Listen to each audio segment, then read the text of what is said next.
Thank you for joining us for today's session. Today we're going to have welcome to the third session today. So today we're going to talk about leadership. So first of all, I'm going to introduce myself. I'm Junyi. I'm the National Undergraduate Officer at CISA.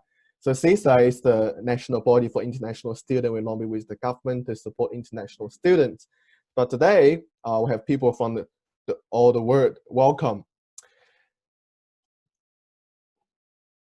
This is me. So I'm the moderator and the National Undergraduate Officer, and feel free to reach out to me if any question after the session today on LinkedIn, on Facebook.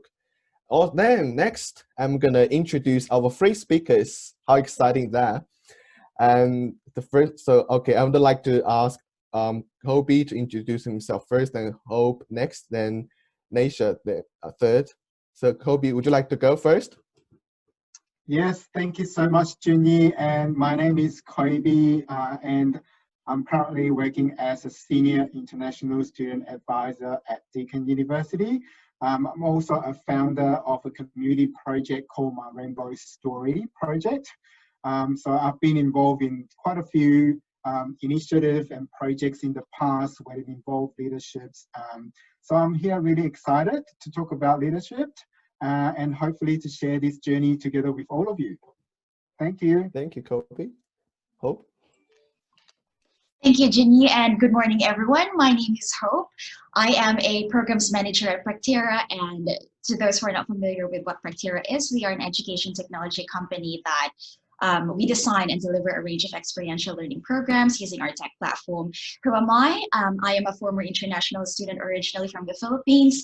Fast forward 2020, I am privileged to call Australia my second home and to be working for a company which vision encourages me to achieve my higher purpose in life, and that is to use my skills in the service of others, which is even more awesome because we can do this at scale now with the use of technology.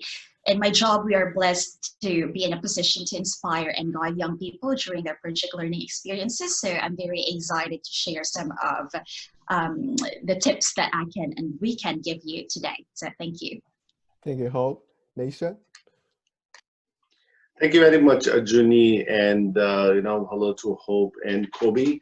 So I'm originally from India, made Australia my second home in 2007. I am an engineer, but I would warn you to ask me any engineering question because I don't get it at all.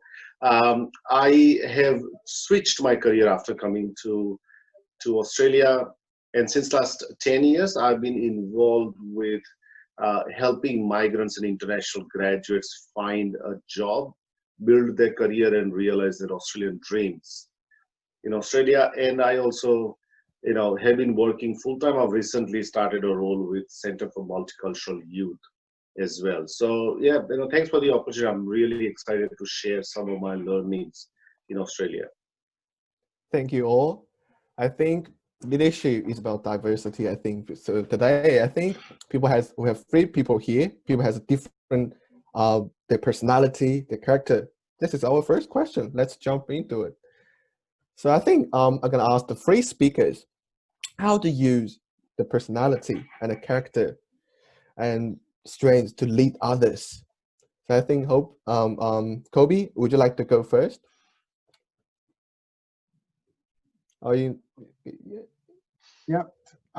Yes. Well, that's actually, first of all, I think this is a really interesting question. But before I go into further, I just want to give you a disclaimer that, although I work at Deakin Universities, but everything that I express here is actually based on my personal experience. Okay, so it's nowhere representing Deakin University in any of the views. Okay, so it's my personal journey and my personal experience. Okay. Yes, so the first question is really interesting. When I first look at it, it's like how to use personality and character strength to lead others. I think, leadership, the word leadership, comes, we hear that very often. People talk about leaderships. And it has different ways, there's different types, different leaders have different types of leadership. So, and I think there's no right or wrong.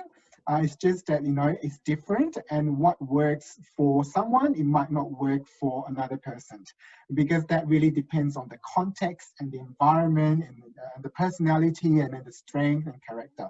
So yes, how to use personality and character. One thing that came into my mind is, what do you need to do? You have to be daring. Okay, you have to be courageous enough that you dare to be different from others and not just doing the same thing again and again and again, and then you fall into that comfort zone. And it's not growing if you go into comfort zone. And we have to constantly push ourselves to become better so that you can evolve into a different character. And then when you have a different character, then you have different strengths, learning from your experience. So one thing that I really liked, it's the quote from Brené Brown. I'm not sure if you know who Brené Brown is. She's a really famous researcher in terms of leadership and vulnerability. And that's something that I will discuss further later in this session. So one thing that I would like to say is, who we are is how we lead. So remember this, is who we are is how we lead. So when it talks to personality and character, I think first of all, you have to figure out who you are. And that's really important. You need to know who you are, what are your values, what are your beliefs, what do you believe in, what is your passion, what are the things that, some things that you can do, what are some things that you don't feel comfortable doing. And that's where growth happens, is when you identify something that you're not comfortable doing, you have to go and do it and push yourself towards, because when you're in uncomfortable environment, that's where learning comes from. That's where you start to learn. And before I finish and let others speak, I just want you to imagine that how a caterpillar can turn into a butterfly. It has to go through that metamorphosis, that process for them to become a cocoon, and then from the cocoon, and they have to emerge from that cocoon and struggle, and they become a beautiful butterfly. So I guess that's the process that we need to go through. And how do we use that? Well, that differs depending on what works for you. And that's something you have to go and explore it further. Thanks, Coby. That was great. So Hope, would you like to say something? Thanks, Junyi, and I love that. Thank you for that, Coby. I'm actually going to build on what you said. So my answer to this is, we can pull out like a long list of various personality traits and, how to use this to our advantage. But I think I want to keep it really simple, because for me, it really all stems from authenticity. You have to be authentic to naturally inspire and drive others to follow your lead. And that is exactly why we draw inspiration and motivation from our own personal stories, right? And also, you want to be recognized for being exactly who you are as a person, not as someone else. So I think if you are authentic enough, your personality will speak volumes, and it will naturally inspire others too. But it does not stop there. Okay, you have to deliver results, else that is not really good leadership. That's just inspiration. What I'm saying is, this is the start. It would be good to do like a self-check, as Coby said, that awareness. Why do you do the things you do? Because this is really what will, guide your actions. If you're authentic enough, it will drive you to create like an environment which would bring out the best among people that you lead, for example, so you can all play to your strengths and not only yours as a leader, and you can work towards achieving a shared common goal. Leadership is, I hope that we're all very clear at this, it's not about motivating others to push you forward with your personal interests. It is about, like inspiring and motivating others to be the best versions of themselves and to reach their full potential. And I think I've been privileged enough to be mentored as well with, and to work with good leaders who've really brought out that, the good in me and the things that I'm really capable of achieving. And yeah, just going back to that, if you empower people enough, give them the space to showcase their creativity, for example, people will naturally be enticed to work with you, to feel empowered, take ownership of their work, and be more motivated to follow your lead. Lastly, if you're authentic enough, if you're aware of your values, your own motives, as well as took the time to also get to know the strengths and motives of your team as well, then you can use your personality to inspire and encourage others to be authentic as well. And you can use this to work together and push your team forward. That's from me. Thank you, Hope. That was so great. It was so inspiring. And Naishadh, would you like to go? Absolutely. I think I'll probably start with a story, with an actual story. We've got two kids, and the way we approach parenting, me and my wife, is different, because we are two individual, different with our own our own biases and our own strength, and that's very important to know. Is to know your strength, and how to use that personality. But one of the things is that it always stems from self-awareness. We rarely really stop, pause, reflect, and really take a deep dive into our personality and into identifying our strength. I think it's like asking a fish what is water.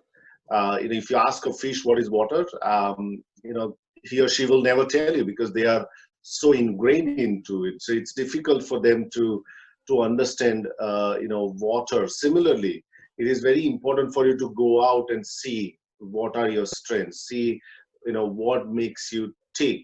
And for that, if it requires you to go and do some real assessments to figure out that, do you lead from empathy, or do you lead from data? Do you lead from fear, or do you lead from love? It is important for you to identify your strength and then figure out. And the only pitfall that, if I can say, is constant comparison to how others lead too, because that can come in the way of your natural expression. So I am very tolerant when it comes to leading people. So what it means is that I will take, I will give them enough chances for them to improve. But at the same time, my managers in previous roles, some of them did not take a chance, right? Some of them first strike and you're out, right? So I think that's how it worked. That's how it worked for them. And for me, even though I tried, I failed at doing that with my people that reported to me. So I have to really find what really works for me. But in order for me to find what works for me, I really have to do some assessments, or to really understand that what are my natural habitat, where do I really flourish, and how do I want to lead. So it involves you to be a scientific assessment, and also then finding out, trialing and erroring, and finding out what works best for you.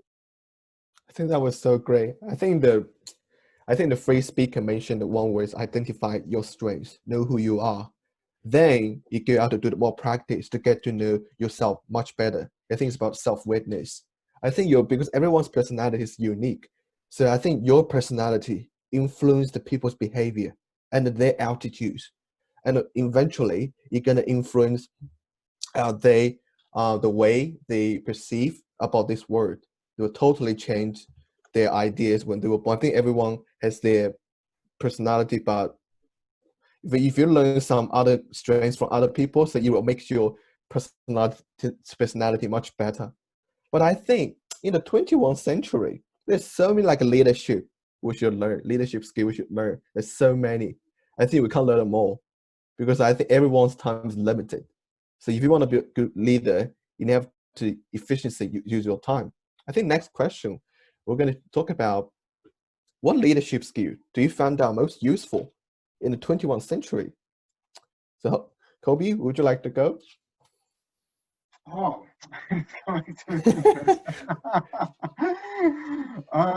okay. So this is another interesting questions that I really loved when I listened to it. Like, what leadership skills do you find most useful in 21st century?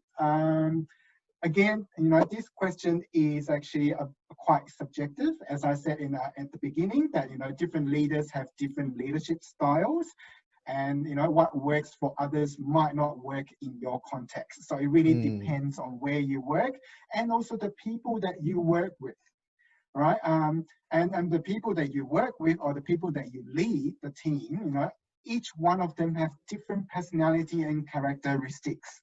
And at the moment, the team that I am leading at the Deakin University, so far I've got a few staff in my team, and it's really you learn a lot from that experience working with the team, and learning about each other. And it's not about who's right and who's wrong. It's always just explore the unknown, I would say. So what leadership skills that are important? In my view, I think as a leader of people, you have to be a great listener. So that's one thing, a great listener, a great motivator, and be very good at giving compliment. Compliments to, when people are doing great job, then you tell them that, like what Hope has mentioned just now, authenticity, be authentic, that, when people are doing great job, you just say that, yes, I'm really happy and I'm really proud of you because you've done a really great job here. And then when you want to make a, you want to give people the feeling that they can come to you and actually talk to you about things, and then they want to get some motivation from you, whether it's through your personal stories or through your experience in the past. Yeah. And another skills that I can think of is, so the skills that I was talking just now, so be a great listener, great motivator, and good at praising people. That's with the skills that you need to have with others. But there's the skills that you need to have with yourself. Is take a chance. It's the best way to test yourself and have fun and push the boundaries. So one is to grow yourself, and one is to grow others. All right. One thing that I really like, and again, I'll bring you back to Brené Brown, and what she say is, inspire leadership requires vulnerability. Okay. Always remember this word, vulnerability, because do we have the courage to show up and be seen, take risks and ask for help, own our mistakes, learn from failure, learn from joy, those things. Do we have the courage to do that? If you yourself don't have the courage to do all those things and face your fears, and do and learn from your mistakes, how would you expect others to follow your lead? All right. So I think first of all, the job has to come from yourself.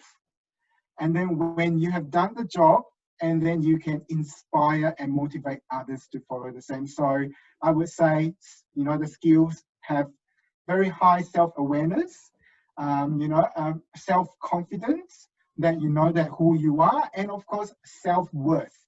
You have to know what is your worth. Okay, so if you can't even see your worth, how would others see your worth? Does it make sense? I hope that makes sense to you. Yep. I think that was a great answer for me. I think for everyone who's here. And I hope, would you like to share your insights? Certainly, and I love those. I feel like I will be repeating a few things that Coby has already mentioned, but that is absolutely fine. I'll try to give it a different twist, but the same, the same themes. I'm going to try to group it with as emotional intelligence for one.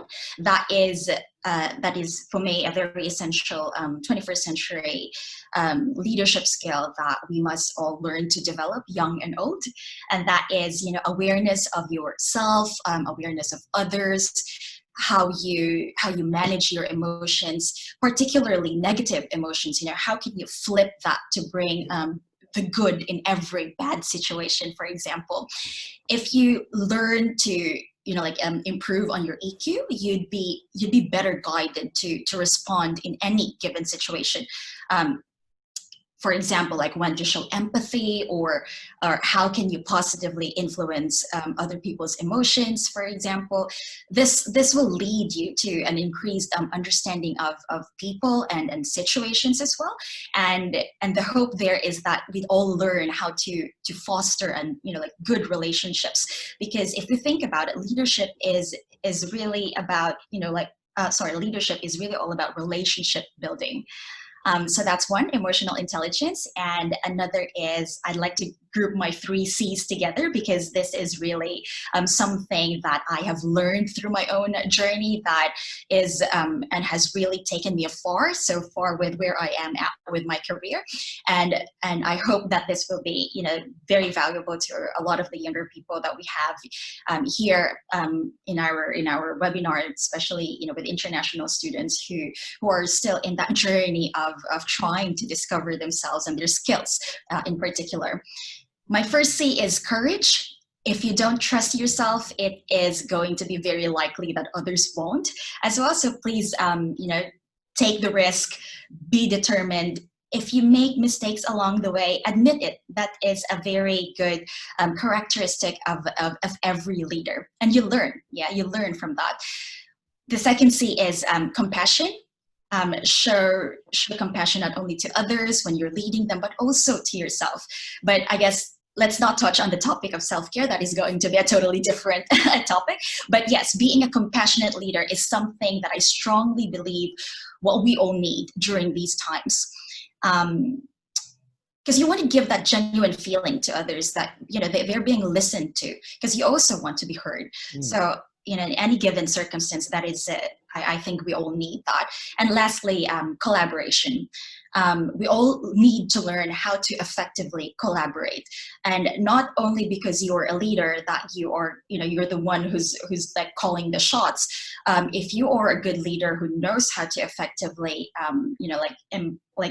enable collaborations, you must be a good follower as well, or a good team player as well. You cannot be a good team leader if you were not a good follower at one point, right? So, and collaboration really increases engagement. We all know that no man is an island.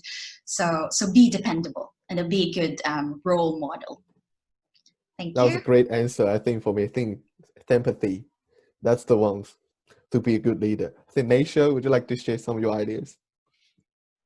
Sure. I think I'll probably share, 2 important skills that I foresee. And, working in, as a career practitioner, I see a lot of volatility, not even just in COVID-19 times, but even in the post-COVID-19 times, where we will see, the impact of, disruptive technologies, AI and robotics, and a lot of other things are going to also disrupt, the way we see work.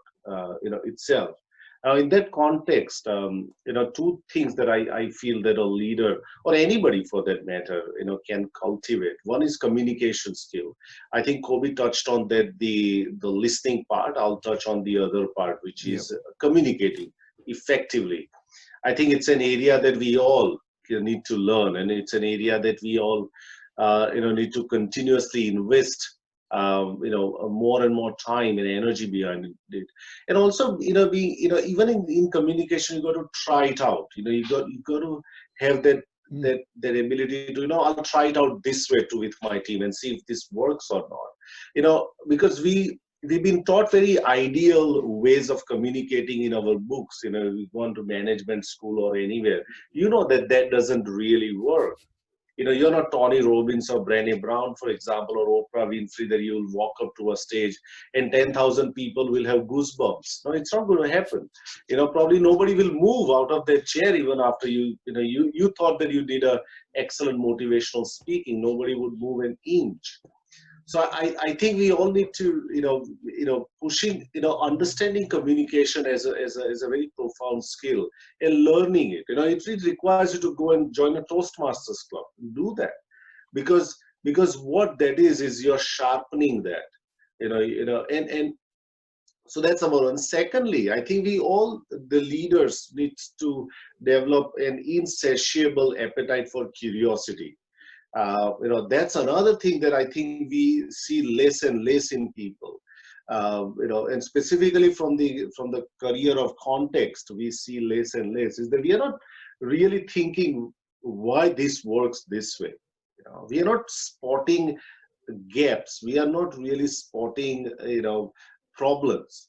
We did tunnel vision about going about our career and leading teams and everything. So I think curiosity is probably one of the most underused skill, for career and even for leadership too. Is that what will take this team to work together? How can I really lead them, to greater heights? I think curiosity. Then, if you're curious, then you will ask better questions too. You won't ask question, "How's your day?" You'll ask question like, "What brings you here today?" Right? So I think if you're curious enough, you'll ask better questions. Better questions meant that you'll have different responses for you to then work out the next plan. But so these are the things to summarize. Insatiable curiosity and also communication skills. Yep. I think as Coby, Ho, and Naishadh say, be a good listener. Know who you are. Curious what you're doing. Because I think effective leader is about believing in what one is doing. And because they know what they're doing, so they know how to lead people. And also be a good listener, because they're listening what are people saying, and truly considering the input, the effort from other people in this team. So everyone should treat equally. That's be a good leader. So I think leadership, as Coby says, a friendship, is not dictatorship. I think leadership is about help each other, not abuse your power. I think this is be a good listener. If you're listening what are people saying, you're studying, you'll be a good leader. I think also be a good listener, so shows you have high IQ, so you treat other people respect when other people speaking. I think there's some skills. There's so much skill to learn, even we knelt down to some specific skill. But I think we have to move to the next question. I think a few people ask in the chat box. I think what's the most difficult part of being a leader and how to overcome that? I think that's a very tricky question when people they're growing up. I think if they want to be a leader, so life journey is not easy, it's tough. I think Coby, would you like to share some insight? How did you overcome the difficult part to be a leader? Okay, thanks again, Junyi, and thanks for all the panelists just now for what they said. I really agree with that. So this question again is a very interesting question. So what is the most difficult part of being a leader and how to overcome it? I think first of all, you have to realize, or you have to know that there's a difference between being a manager and being a leader. Okay, so you have to understand the two differences there. Being a manager, is very task focused and and goals, whereas leaders are more people. Like what Hope say, it's building relationship, with people and how to empower them and motivate them to be their best. Like what Junyi has said as well, is that it's not a dictatorship. It's actually a commonly shared, that empowerment that you share with each other, right? So I think the most difficult part of being a leader is vulnerability. Okay, so I would use the word vulnerability because vulnerability is a word that covers a lot of other emotions like authenticity, compassion, and integrity, dignity, and then whatnot. They all comes under vulnerability, okay? And the way I look at vulnerability, okay, first, before I go in there, can you name anyone in this world or any leader, great leader in this world that hasn't gone through vulnerable situations? Think about any leaders in this world. Have they just been successful all the time and they didn't experience any mistakes, they didn't experience any setbacks, you know. Can you name one? I don't think we can ever name anyone who has never made a mistake, who has never failed in their life, right? So everyone has been in that vulnerable situations before they can become a leader, right? So that's why I said vulnerability is, what I would say is vulnerability is the birthplace of innovation, creativity, and change. So innovation, creativity, and change. And the most difficult thing as well to do as a leader is being vulnerable. Okay, and why? Because the way I look at it is like a knife, right? If you use a knife correctly, you can save life. Like just like the, you know, doctors operate, you know, they use knife to save lives. But if you use the knife wrongly, it can hurt someone. Okay? And vulnerability is exactly like that, because when you're being vulnerable, if people use your vulnerable wrongly, it can hurt you. But if people use it correctly, then it can grow someone. Yeah.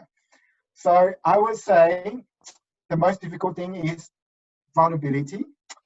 And the courage to be vulnerable is not about winning or losing something. It's about the courage to show up when you can't even predict or control anything. Like that courage is to show up and be vulnerable. Okay. Yeah. A lot of people would look at vulnerability as something, as a weakness, because they say, oh, how come someone is so vulnerable? Like, you know, are they so weak? You know, that kind of things. But as I told you just now, can you name a leader who has never been through a vulnerability before? You know? So yes, I think it will take us to where we want to be as a leader. And it's so hard to do. But is there any way that we can do it so that we can overcome that? You know, that's the purpose of this question. So my advice is that don't be afraid of the fear that you have in you. Always remember that comfort zone, nothing grows there if you are in your comfort zone. And you have to face the fear. And how do you do it? Be courageous. Okay? Push yourself outside of your comfort zone and do something that you are not comfortable doing. Okay? And there is a song, I think, that calls whatever that doesn't kill you makes you stronger, right? So yes, remember that song, you know, just go ahead and do it and be daring. Be courageous. That's what my advice, a piece of advice for myself, yeah. I think vulnerability, Coby, I think that's the one it's very tough to be a leader. I think, Hope, would you like to share some of your insights? Sure. I absolutely love the concept of vulnerability. And not only is Brene Brown one of my biggest heroes, but also Jacinta Ardern. And, you know, there's just such good role models for us to own our power. And it's okay to show vulnerability. I totally agree. And I love that. Okay. My answer to what is the most difficult part of being a leader. Now, I'd like to be clear that I don't think this is the most difficult part, but this is definitely the most challenging for me. Yes. And this definitely, you know, is subjective because, again, it also has to do with, you know, our different personality types, our different leadership styles, for example. But, you know, we cannot be a different person. Like we only... And my answer to that is actually having to switch leadership styles when the situation calls for it. Because again, as a leader, your responsibility is to empower, you know, your members of your team, and that includes managing different personality types as well. And you want to encourage them to perform at their best. So what's challenging there is having the guts to manage that and having difficult conversations, because that will definitely be a part of that whole experience. But how do I manage that? If you know yourself, if you are, you know, if you're clear with your motives, show the way, you know, lead by example. just inspire and empower your team to move forward by being themselves. And again, this goes back to, if you are genuinely passionate about empowering people that you lead, you would spend time in getting to know what makes them tick. Who are they? Who is this people who rely on me to actually lead the way for the whole team? And that builds your confidence as well, because you know that you are all in it together. And there is no team without a leader. There is no leader without a team. That's very catchy, Hope. So easy to remember for everyone who's attending here. So just remember that. That's the quote for being a good leader. Naishadh, do you like to say something? Absolutely. I think when I read the question, I replaced that with a parent. That what's the most difficult part being a parent and how to overcome that. I've not found the how to overcome part so far, because it is even difficult to get my two kids to not fight for the same Netflix iPad, right? So I think that we have to, if you look at in on the ground what really happens, we tend to throw this idea a lot, right? That you help other people to inspire and lead and empower and motivate, right? But it has to stem from a real understanding. It has to stem from that, whether you are equally inspired and motivated or not. Sometimes when you wake up, you don't feel like, right? But you still have to lead your Monday morning meeting, right? You still have to get other people to really get excited about that. So I think in that context, vulnerability, I agree, that will play a role for you to acknowledge that you don't feel that way. And secondly is I really like this, if anybody has not watched it, go and watch Pico Iyer's, TED Talks. He's a fantastic, essay writer. And he talks about his, annual ritual that he goes with Dalai Lama, when Dalai Lama tours Japan. And he says Dalai Lama all the time tells people, when people ask him question, when the poverty will end, when will there be a peace and everything, all those questions. And he seemed to say, I don't know. And I found that response pretty fascinating. And most of the time we are expecting, or we think that as a leader we need to know everything, right? I need to really know how am I going to get that done. Sometimes it is that I also don't know, is acknowledging that, and also acknowledging it just not to make other people work towards it, but just genuinely, if you don't know, that means that you can get other people's help, as well, for you to help you to solve that problem. So that's one aspect. Second aspect is the managing competing priorities of different stakeholders. I know it sounds pretty managementy, but it is still important. That's one of the things. And if you're married, you'll probably know, or even for our attendees, that managing your wife's and your mom's expectation are one of the most difficult part to make sure that all of us are on the same page. So I think it is this managing diverse expectations and competing priorities is one of the most challenging aspect. As I've experienced, leading teams and leading stakeholders that I see. How do you overcome that? Is communication. Find common interest where you can break some ground, because there will always be negotiation and compromise. I think we have been pictured a very ideal world outside, where when you finish the graduation, when you go outside, the moment you start to speak, people will have goosebumps. No, it doesn't happen that way. So then you got to find common grounds. You got to find a compromise and negotiation to make sure that you are able to balance this competing and sometimes conflicting priorities. So that's what I would say. It's a massive journey. I think I've not come across with anyone who is not who's kind of achieved everything that we want, in a leader. Yeah. I think thanks Naishadh, thanks Hope, thanks Coby. I think the most difficult part, everyone mentioned, I think like Coby's vulnerability, and I think that's the most important part. I think most leader, they can identify themselves what they're doing, but they don't know what's the weakness. So then they stop growing. If you stop growing, how can you lead other people? So I think a good leader is able to identify the negative personality traits. Then they can overcome that. And also I think have a good communication with your team leader, with your teammate also is good, because I think you said make sure everyone is on the same picture. I think because that's what's hard, because everyone wants to be a leader, so everyone has a different personality. How can you make sure everyone on the same picture? So that's the reason why I have to listening. We're back to question 2. So you have to be a good listener. So you listen and understand who they are. So then you can put them together on the same page. I think we have 3 questions, which is all pretty good. I think thank you, Hope, Naisha, and Coby. I think now then we up to the Q&A part. I think everyone just feel free to come out a question for our speakers.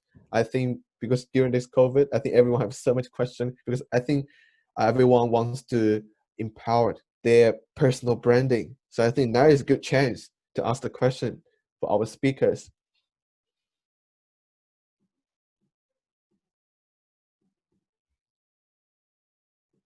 Just feel free to pop out the question on the Q&A or the chat box.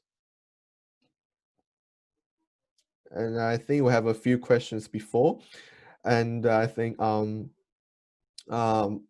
example, I think for all our speakers, I think from the audience, how can we build strong communication skills? Could you? I think they want to give some good example, because I think some people they're introvert. So how can they overcome their fear and get out of their comfort zone? I think that's a very good question. I think most of the international student or most international student, or even you're not international student. So once you finish university, then you go out. How can you communicate with other people? What's the first word you should say? Go? Yeah. Can Go for it, Naishadh. I think that's really right, and I've not come as an international student, but I think it is. I can agree with that. That it could be an overwhelming experience for many international students, because culturally Australia is vastly different, and even though if you've lived in Europe, you'll find Australia a bit different as well. I think communication is like swimming or building a body. It's an ongoing process. You can, I think we watch a lot of YouTube videos, where I classically say that if you want to learn how to ride a bike, you actually have to get on the bike, try, fail, then again get on the bike, try, fail, until you find a balance. That's what is required, is to try and error.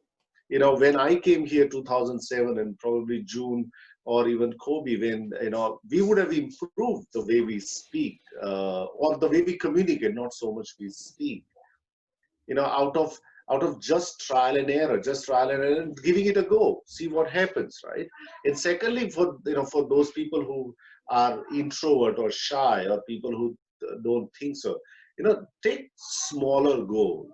You don't need to go into a networking event to charm everyone. That's not the goal. The goal is that I'll have one small conversation with someone. That is fine. You're not there to become the world's biggest, you're not in a public speaking context, right? So I think you got to eat. You got to think about what is that something that you find success is. My success could be different in communication. Your success could be different. So I think figure that out. You don't have to continuously go back and refer yourself to somebody who you believe is a greater or one of the better communicator than you, and constantly referencing yourself is only going to diminish your confidence. So I would say take small steps. It is absolutely fine, and the water is safe, by the way. If you go and dip your toes into the water is safe. Oh, that was great. That's great answer, Naisha, I think. So Hope and Coby, would you like to jump in for this question, or would you like to answer more questions from the audience? Oh, I was hoping if we could take the other questions, if that's okay. Yes. Thank you, Nash. I think I saw one of the question from the chat box actually. I think our audience want you guys to share your personality. I think, and how did you enhance their leadership types? Can we make it short and just share some of your experience? I'll keep mine very short and sweet. As always. Yeah. So my personality type, in general, I'm a nurturer. All right. And it can be very challenging, and how I would, like, push my team to achieve goals, like shared goals. But at the same time, during my younger years, it was a challenge for people to take me seriously. And it's really, it really comes with, with your growth as well, with your experience. You just have to learn how to be more assertive when situations call for it. And particularly in managing people, you have to be very clear with what are your goals. If you have those shared goals, and particularly if they see that you as a leader, you're very driven and certain of the direction that you are taking them to, people will follow you. So that's with my personality type. Coby or Naishadh? Coby? Yep. Yes, that's actually a very interesting question. So what are our personality types, and how that enhance our leadership style? So my personalities, it depends to context and situations as well. Sometimes I can be a bit introvert, sometimes I can be a bit extrovert. So that depends on what I do, right? I think when I'm introvert, I like to observe. And I like to just stay quiet and observe what's happening in the environment. And that actually teach me how I should respond to the environment. And then when I'm a bit extrovert, I like to go out there and actually, talk to people and actually get the idea from other people on what's happening, and talk to them, listen to them, and then and find ways to motivate them to go further. So I would, in my perspective, I think that all human being has a lot of potentials to grow. That we can manage the task, but I don't think in my leadership, I don't think I would want to go down the pathway of managing my people, because I think the people because they have, as you said, different characteristic, different personality type. It's just finding the best way that suits them, and that suits the leader. That as I said at the beginning, there's no right or wrong. It's different options, different opinions on things, different depending on different contexts. So it really, finding that right strategies that works for both the leader and also the team members, and how do you encourage them to grow from there, and also yourself. So yeah, it's not just about your team member, but also yourself as well. So I guess the way I use it is, if I need to be extrovert, I'll be extrovert. If I need to be introvert, I'll be introvert. So that's how I do it. I think Naishadh, would you like to say something? Thanks, Coby. In fact, I missed I was just typing the question answer. So if you can. Oh, okay. The go question keeps coming up. I think I would like to say, I think, because as a moderator, I didn't say that much. I think for be a leader, I think for me, is be a water. As Bruce Lee said, I think be a leader, be intangible. So it helps you to fit yourself, to immerse yourself to different situations. So sometimes it could be introvert, so something could be outrovert. So I think depends on the situation. So that's the reason why. So be water. So you face different situation, different people. So it will help you to perform better in the future life. I think because the lack of time, so I think I would like to say thank you for everyone for joining today's session. So we have social activities at 1 o'clock, so facilitated by Story in Connection. So you can find the link on the chat box, also under our conference web page. I think thank you so much for everyone for coming. And feel free to reach our free leaders, so on LinkedIn or Facebook, or if any question, also feel free to reach out to me. I'm happy to help you answer any questions. All the best, I think, during this COVID. So we help each other. So let's make us stronger. We'll lead each other. Let's make this world better. Thank you for joining with us today. Thank you. Thank you. I hope all of you guys, also the panelists and audience, I hope you guys enjoy the rest of the session with our CISA conference. Thank you. Thank you. All right. Thank you, everyone. Thank you, Coby. Thank you, Bye. Naishadh. Thank See you, you. Hope. Bye. Thank you for Bye. joining. Thank you so much. Thank you. Bye. Bye.